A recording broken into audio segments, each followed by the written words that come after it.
आदाब। स्थानीय सूत्रों एवं पीड़ित महिला के अनुसार घरेलू हिंसा का एक मामला संज्ञान में आया है।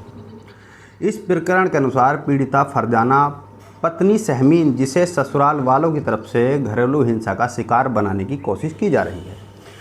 पीड़िता फरजाना का आरोप है कि उसकी शादी रुखालू निवासी सहमीन के साथ हुई, जो बाद में हसनपुर के पास अब्दुल्ला कॉलोनी में जाकर रहने लगा। पीड़िता की शादी 2014 में हुई थी। शादी के 5 साल बाद भी पीड़िता के कोई संतान ना हो सकी। संतान न होने के कारण पीड़िता ने अपने ससुराल वालों की सहमति से किसी रिश्तेदार की एक लड़की को गोद ले लिया तथा इस लड़की का पालन पोषण करने लगी। इस बीच में सहमीन ने कन्या महिला, जो बिहार के किसी ज़िले की रहने वाली थी, उससे शादी की। यह शादी ज़्यादा दिन नहीं टिक सकी और 6 माह में ही शादी टूट गई। बिहार से आई महिला अपने मायके लौट गई। इसके बाद सहमीन ने अपनी पहली पत्नी फरजाना को तंग करना शुरू किया। पहली पत्नी फरजाना का आरोप है कि उसका पति अपने भैया और अपनी बहन के कहने में आकर उसके साथ ज़बरदस्ती करता और मारपीट करता।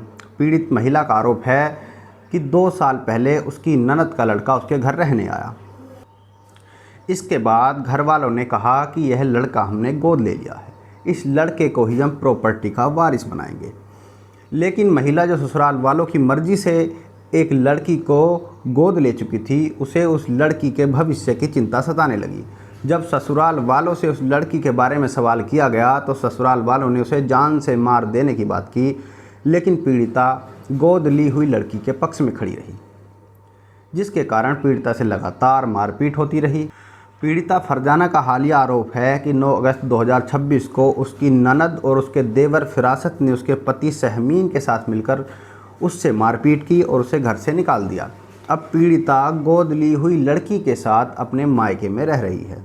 पीड़िता का आरोप यह भी है कि उसके ससुराल वाले उस पर चरित्र हनन का आरोप लगा रहे हैं तथा घर से गहने व नकदी लेकर घर से भाग जाने का आरोप लगाकर उसका चरित्र हनन करने का प्रयास कर रहे हैं। पीड़िता ने थाने में तहरीर देकर न्याय की गुहार लगाई है तथा वीडियो के माध्यम से अपनी बात रखी है। क्या नाम है तुम्हारा? मेरा नाम फरजाना। तुम्हारे पति का क्या नाम है? मेरे पति का नाम सामीन है। क्या बात है?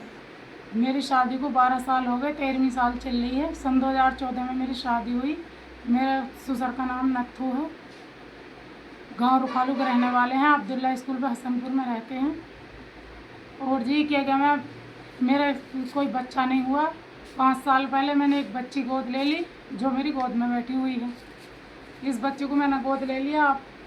फिर उसके बाद 1 साल के बाद मेरा पति दूसरी औरत कर लाए, वो बिहार से।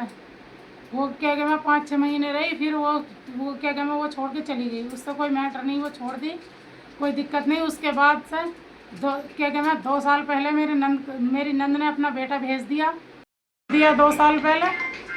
वो मेरी नंद का बेटा मेरे घर रहता था, क्या काम सीखने के लिए भेज रहे हैं। हड्डी टूटे का काम करते हैं मेरे पति। उसके बाद 2 साल तक वो मेरे घर रहा। 2 साल के बाद अब वो यूँ कहता है कि इस बेटी को मार दे। मेरा जेठ, सब परिवार वाले यूँ कहते हैं ये पराया खून है, इसे कैसे पाल ले, इसे मारना चाहते हैं। मैं सर इसे मारन नहीं देती। जेठ का क्या नाम है? जेठ का नाम फिरासत है। क्या कहते हैं वो यूँ कहते हैं कि इसे मार दे, भगा दे, यूँ रहेगा, हम तो अपने भांजे को प्रॉपर्टी पे रखेंगे। जिसमें जब दूसरी औरत करके लाया था, जब एक प्लॉट मेरे नाम कर दिया और 3-4 प्लॉट और उनके नाम है। सारी ज़मीन जो प्रॉपर्टी है सब कुछ उसके नाम है। और नंद का बेटा और मेरा आदमी दारू पीता, नशा करता, मारता पीटता और नशे में आ जाता। सारा परिवार मिलजुल कर मेरी नंद का बेटा भी मारता, मुझे गलत नज़रों से देखता, टॉर्चर करता मुझे। और वो तो पी के नशे में पड़ा रहता, उसे कुछ पता ना, बहका लेते हैं। वो कुछ भी नहीं कहता, कोई भी मारता, कुछ भी कहता, कोई कुछ ना कहता। यूँ कहता अभी बच्ची से मार दे जान से, मैं इसे ना मारन देती।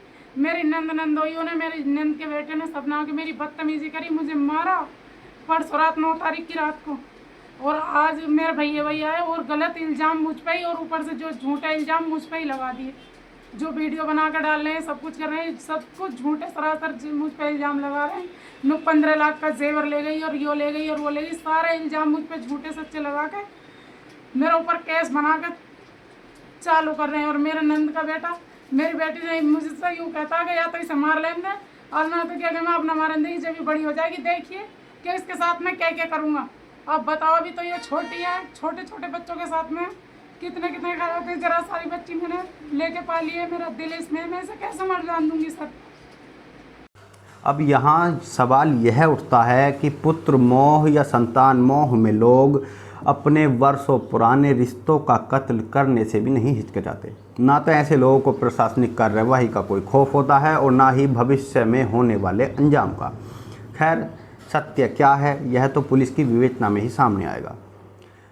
हम यहाँ यह साफ कर देना चाहते हैं कि हम इन सभी आरोपों की स्वतंत्र रूप से पुष्टि नहीं कर सके हैं। हमारे द्वारा दी गई जानकारी पीड़िता के बयानों और उससे संबंधित सूत्रों के आधार पर है। धन्यवाद।